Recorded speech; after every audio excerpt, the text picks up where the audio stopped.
तो चलिए आज के इस वीडियो में हम लोग सेट ऑफ बैट का प्रयोग करना सीखेंगे। यानी कि सेट ऑफ बैट का प्रयोग हम लोग कहां पे कर सकते हैं। कई बार हम लोग अपने सेंटेंस में ऐसे बोलते हैं कि वह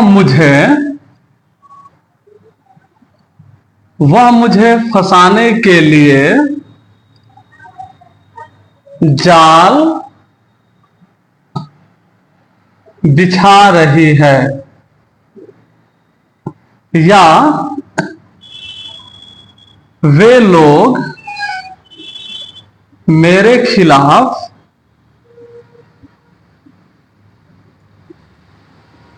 जाल बिछा रहे थे, या मोहन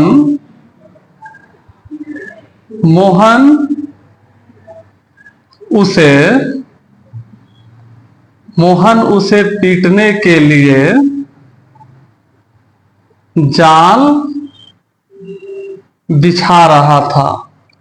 तो देखिए यहां पे तीनों सेंटेंस में हम लोग किस चीज की बात कर रहे हैं? जाल बिछाने की, यानी कि किसी को फंसाने की हम लोग बात कर रहे हैं। तो जब भी किसी को किसी काम में फंसाने की हम लोग बात करें, यानी कि कोई प्लान बना के उसको फंसा दिया जाए, जाल बिछाया जाए, तो उसके लिए हम लोग क्या करते हैं? सेट ऑफ बैट का प्रयोग करते हैं। यानी कि कहीं भी जाल बिछाने की अगर बात हो तो वहां पे हम लोग सेट ऑफ बैट का प्रयोग करेंगे। जैसे पहला सेंटेंस है, वह मुझे फंसाने के लिए जाल बिछा रही है, तो ये हमारा सिंपल प्रेजेंट टेंस का है। तो सिंपल प्रेजेंट नहीं, प्रेजेंट कॉन्टिन्यूअस टेंस का है। और ये दोनों सेंटेंस हमारा पास्ट कॉन्टिन्यूअस का है। तो कॉन्टिन्यूअस में हम लोग क्या करते हैं?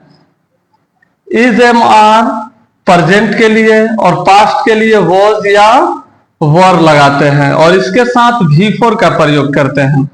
तो यहां पे सेट है, तो सेट का क्या प्रयोग करेंगे हम लोग? सेटिंग, और अपने सेंटेंस को कंप्लीट करेंगे। यानी कि शुरुआत में सब्जेक्ट रहेगा और उसके बाद में इज एम आर या वॉज वर के बाद सेटिंग रहेगा। देखिए पहला सेंटेंस है, वह मुझे फंसाने के लिए जाल बिछा रहे थे। तो सबसे पहले हम लोग क्या लिखेंगे? सी बिछा रही है, she is setting a bat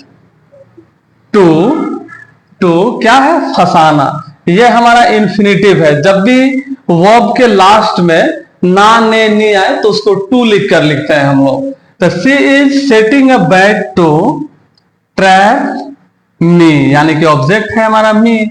उसी प्रकार से है, वे लोग मेरे खिलाफ जाल बिछा रहे थे। तो मेन सेंटेंस है, वे लोग जाल बिछा रहे थे। तो पहले हम लोग इसका इंग्लिश बोलेंगे, दे वर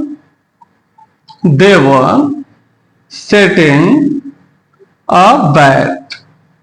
अब किसके खिलाफ? तो मेरे खिलाफ। तो they were setting a bait against मी।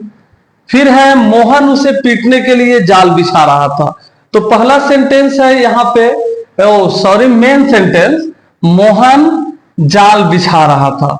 तो पहले हम लोग इसका इंग्लिश बोलेंगे, मोहन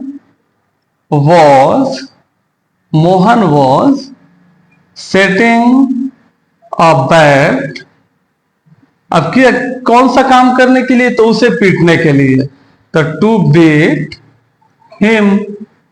तो उम्मीद करते हैं कि आप लोगों को जरूर वीडियो समझ में आया होगा, और अगर कोई दिक्कत हो तो आप लोग कमेंट बॉक्स में पूछ सकते हैं, शीघ्र ही इसका रिप्लाई दिया जाएगा। धन्यवाद।